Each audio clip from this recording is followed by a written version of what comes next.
And Your Excellency, nimekuwa nikikuambia maneno ya Wetangula na maneno ya Mudavadi, hukuwa unanisikiza. Ulikuwa unafikiri ni siasa ya nyumbani. No. Mudavadi ameambia umati ya watu wakiwa hapa Kabras kwa matanga ya mheshimiwa mwenye tumesika juzi kwamba St. Mary's Hospital haiwezi funga kwa sababu serikali imepatia St. Mary's Hospital 88 million. Mudavadi akasema, Mudavadi sikia, I beg you, hapa kwetu Kakamega, wewe Mudavadi hata nikikuambia Muhwea village iko wapi, wewe hujui. Mudavadi nikikuuliza Mkunyuki iko wapi, wewe hujui. Mudavadi wewe hujui Kakamega. Hata katika maisha yako wewe mheshimiwa hujai kanyaka St. Mary's Hospital. Wakati mimi ninasema ni kwa sababu I am the senator of this place. Na ukweli ni huu, President Ruto.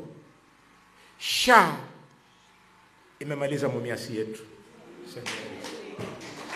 SHA iliambia daktari wa St. Mary's, tibu watu tutakulipa. Akatibu watu, ikafika gharama ya shilingi milioni 117, 117 million.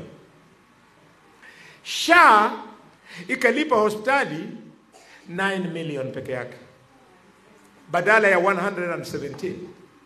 Daktari ameshindwa, hawezi lipa mishahara, hawezi nunua dawa, hawezi nunua vitu reagents za laboratory, hawezi nunua x-ray, amefunga hospitali. Alafu Mudavadi anasimama hapo anasema ni uongo. Mudavadi, who are you in Kakamega?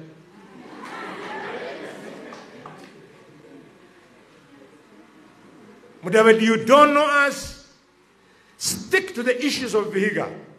Mambo ya Kakamega mimi niko. Na wengine wenye wamepigiwa kura wako hapa Kakamega.